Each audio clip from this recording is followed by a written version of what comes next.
हमें क्षमा करें प्रभु। हम अज्ञानी आपकी मित्रता के संबंध को समझ ही नहीं पाए।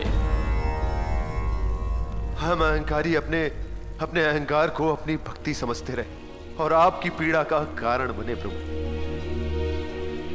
हमारे इस अपराध के लिए आप हमें निश्चय ही दंडित करें प्रभु।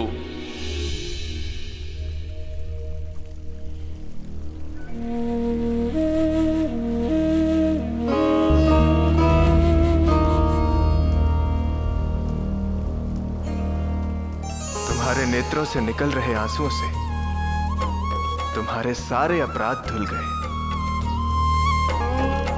अब जब अपराध ही नहीं है तो फिर दंड कैसा?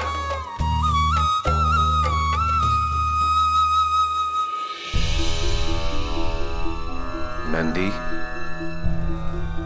देव ऋषि, आप दोनों के मन को किस प्रश्न ने घेरा हुआ है? पूछ लीजिए।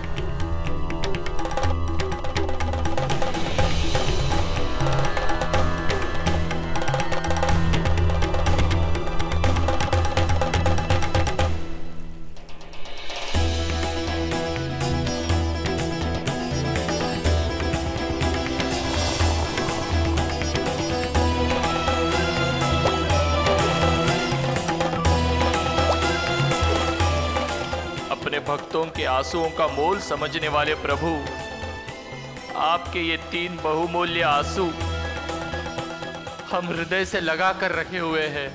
हमें केवल ये बताइए प्रभु, आप दोनों के नेत्रों से निकली इस पीड़ा का कोई तो अर्थ होगा।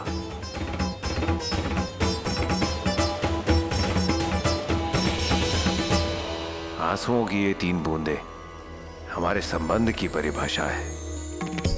जब आपने हमसे हमारी मित्रता त्यागने का वचन मांगा था तो हमने केवल एक संबंध का नहीं, अपितु संसार के सभी संबंधों का त्याग किया था। हमारा प्रथम आंसू था पिता के वियोग में। एक मित्र के साथ साथ हमने एक पिता को भी खोया था। दूसरा था भ्राता की विरह में। अपनी मित्रता को त्याग कर हमने अपने भ्राता को स्वयं से अलग कर दिया।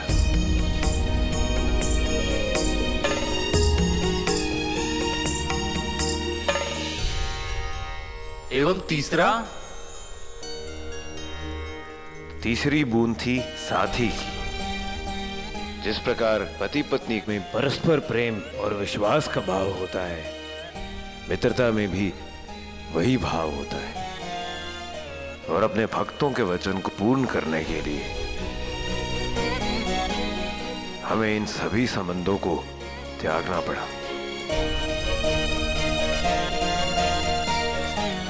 आप सब स्वयं को दोषी मत मानिए, क्योंकि हम दोनों एक दूसरे से कभी अलग हो ही नहीं सकते,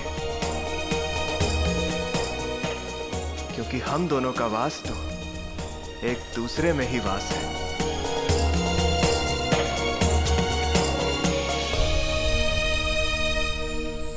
हम हैं नारायण।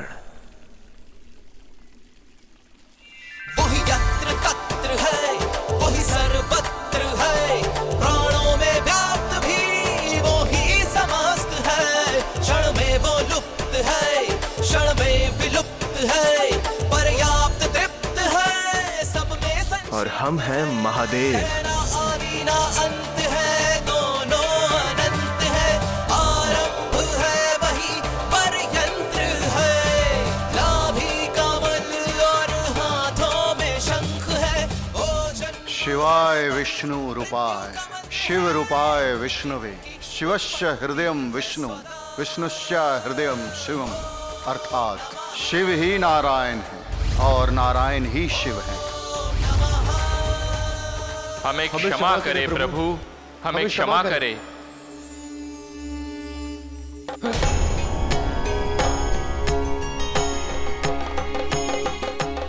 तुम सबके अंदर का हलाहल अब पूरी तरह से नष्ट हो चुका है। सत्य तो यह है कि समुद्र मंथन अब समाप्त हुआ, क्योंकि मनुष्य के अंदर का हलाहल धीरे धीरे उसकी बुद्धि, उसके विवेक और उसके आत्मा में समा जाता है, जो सिर्फ मनुष्य को ही नहीं बल्कि संपूर्ण समाज और संबंधों को भी दूषित कर देता है। प्रभु नारायण की जय हो। प्रभु महादेव की जय हो। प्रभु महादेव की जय हो।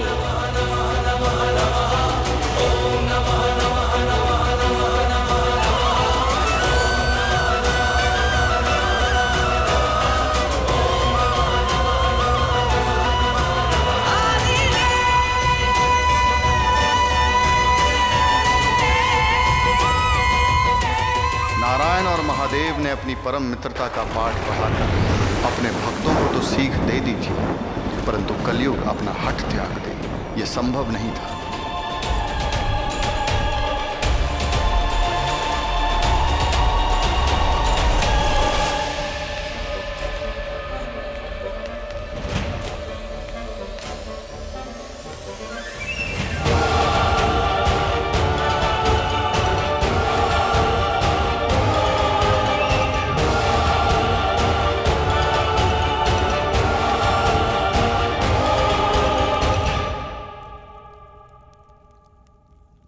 ये सब मेरा दोष है। अगर मैं आपके साथ होती तो ये कदापि नहीं होता। तुम्हारी आवश्यकता वहां नहीं, तुम्हारी आवश्यकता यहां है मृत्यु। मुझे जल्द ही नया जीवन प्रदान करो, एक नया शरीर प्रदान करो, मेरी ये इच्छा पूर्ण करो। आपकी इच्छा पूरी करने के लिए मैंने आपकी माता को बुलाया है, वो आती ही होंगी। मेरा पुत्र होने के पश्चात भी तुझे देखकर मेरे मन में केवल दुख और पीड़ा ही होती है।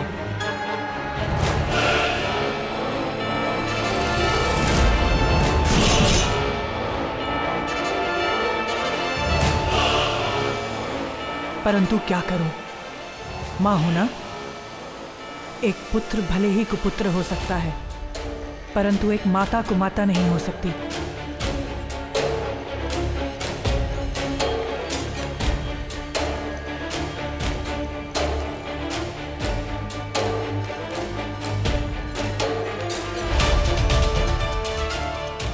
वैसे तो तू घृणा का ही पात्र है कली, परंतु तुझे आज ऐसा देखकर मुझे तुझ पे दया आ रही है। युग बदलने चला था, पहले अपना हठ, अहंकार और आचरण तो बदल, फिर युग बदलने की सोचना।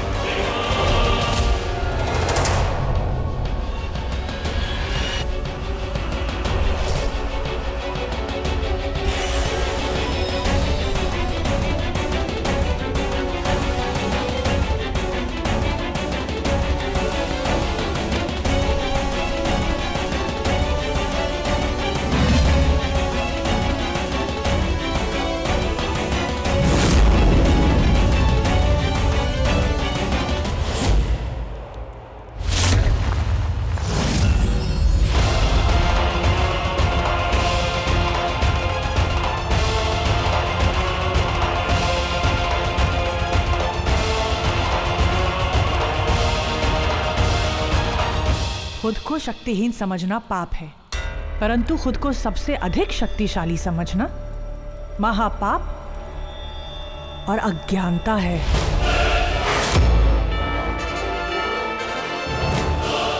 ब्रह्मा जी ने तेरी मां हिंसा को वचन दिया था कि तेरा अर्थात मेरे पुत्र का युग आएगा, कलयुग आएगा, और कलयुग आ भी जाता।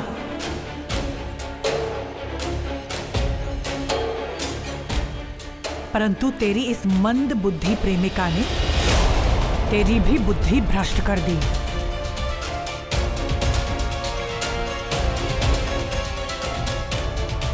मात्र 2 बूंद हलाहल से तू नारायण और महादेव को परास्त करने चला था। तुझे ज्ञात भी है कि उन्हें परास्त क्यों नहीं किया जा सकता। उन दोनों में अच्छाइयां अपनी चरम सीमा पर हैं, भंडार है वो अच्छाइयों का।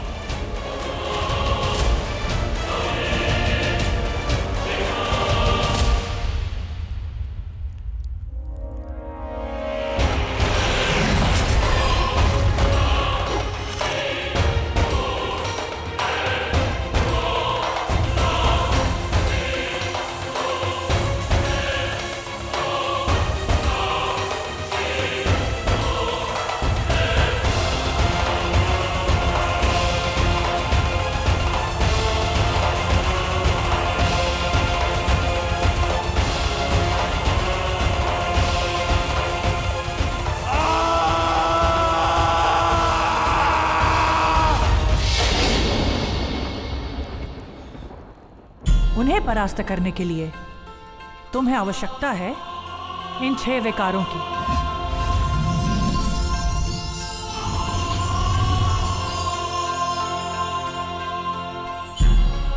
जो कुकर्मों और अवगुणों को अपनी चरम सीमा तक ले जाएंगे।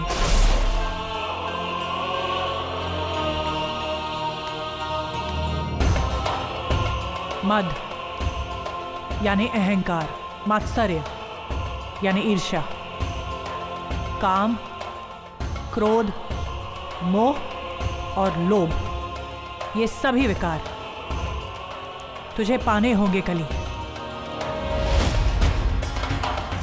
किंतु हम इन्हें प्राप्त कैसे करेंगे? कली, इसका उपाय तुझे स्वयं ही खोजना होगा। परंतु इस मंद बुद्धि के रहते तू इस कार्य के कभी योग्य नहीं बनेगा। विष तो तूने पी ही लिया है, अब विश्राम भी कर ले।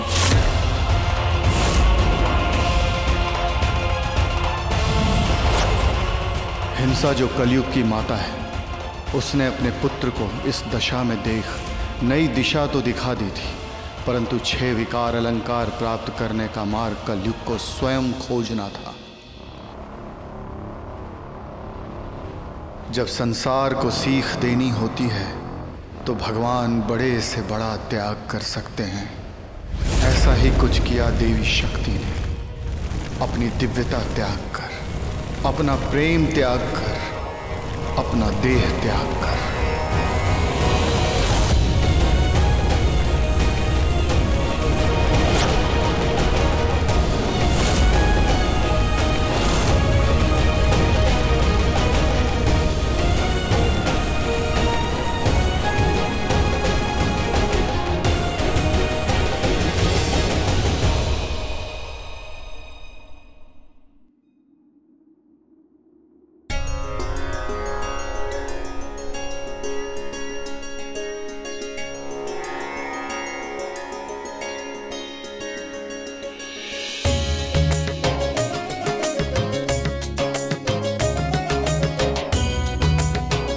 त्रिशूल की चमक तो देखिए, ऐसा प्रतीत होता है ज्ञान सभा में जाने की सबसे अधिक तैयारी इसी ने की है।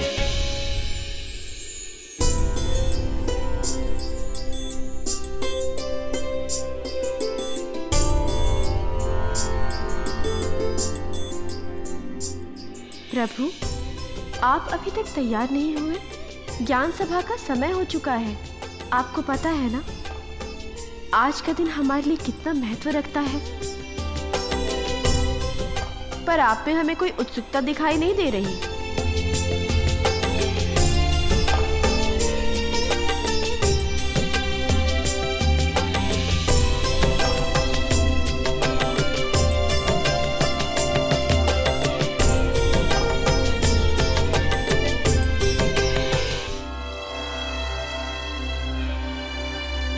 हम में भले ही कोई उत्सुकता ना हो,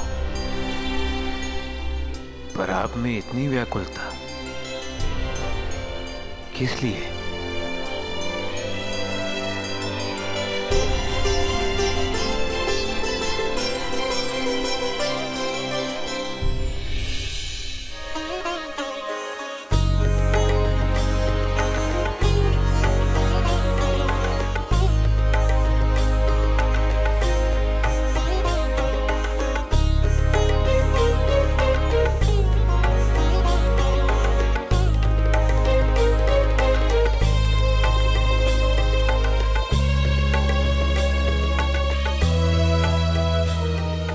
ये जानने की व्याकुलता है कि आपकी प्रिय कैसी लग रही है।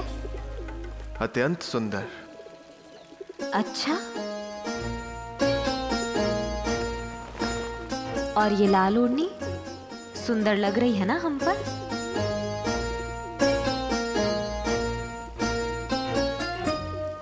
आपके धारण करने से इसकी सुंदरता और भी बढ़ गई है प्रिय।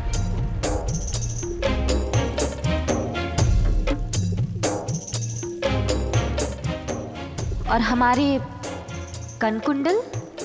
कोई भी वस्त्र और वस्तु ऐसी नहीं है देवी जो आप पर आकर्षक ना लगे।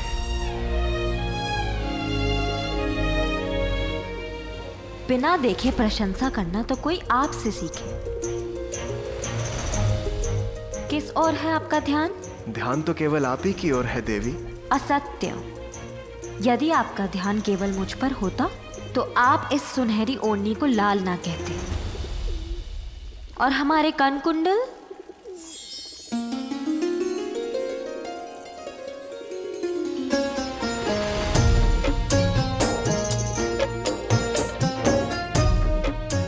छल। छल करना तो कोई आपसे सीखे। किंतु वो छल अच्छा है जिससे कोई मोहित हो जाए। छल तो इसे आप कह रही हैं देवी। हमारे लिए तो ये पति धर्म है। किंतु ये कहाँ जाने की तैयारी है देवी? ये कैसा प्रश्न है प्रभु? आपको पता है ना, आज पिताश्री ने ज्ञान सभा का आयोजन किया है। अच्छा, तो ये व्याकुलता अपने मायके पहुंचने के लिए। हाँ, इसीलिए अब हमें और विलंब नहीं करना चाहिए। तैयार हो जाइए, हमें प्रजापति दक्ष के यहाँ शीघ्र ही पहुंचना है। आज पहली बार विवाह के बाद देवी शक्ति अपने मायके जा रही है। आज तो उन्हें वहां जाने की उत्सुकता भी होगी और पिताश्री के अप्रसन्नता की चिंता भी। चिंता तो है, परंतु हमें पूर्ण विश्वास है हमारी प्रसन्नता देखकर वे अपना क्रोध अवश्य त्याग देंगे।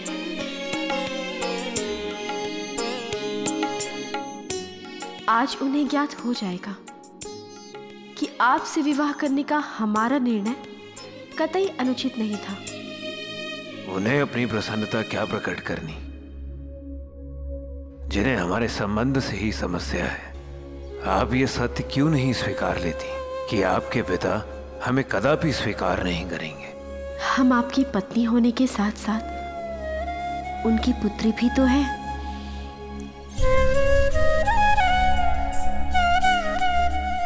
हमारी केवल एक ही इच्छा है प्रभु कि वे आपको जमाई के रूप में स्वीकार कर लें और अपनी अवहेलना के लिए हमें क्षमा कर दें। और आज जब उन्होंने हमें स्वयं बुलाया है तो हमें पूर्ण विश्वास है सब शुभ होगा।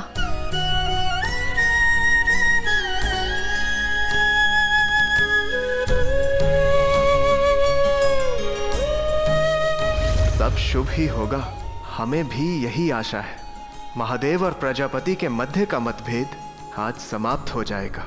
एक पुत्री को अपना पिता और एक जमाई को ससुर मिल जाएगा।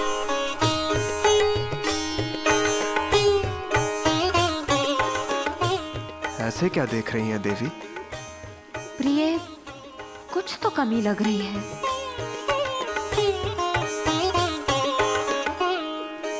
हाँ, आपके वस्त्र से मेल खाती ओढ़नी।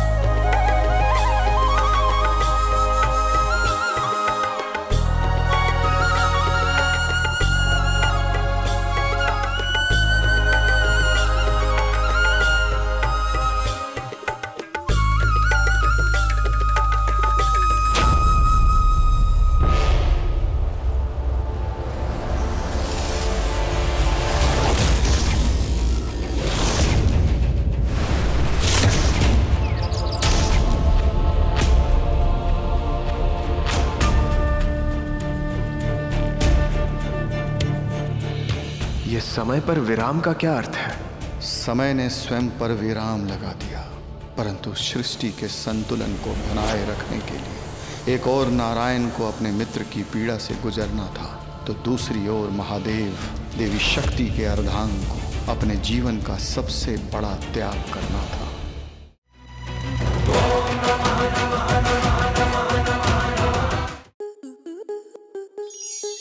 स्टार प्लस के ऐसे ही और बेहतरीन लम्हे देखने के लिए सब्सक्राइब करें हमारे YouTube चैनल को।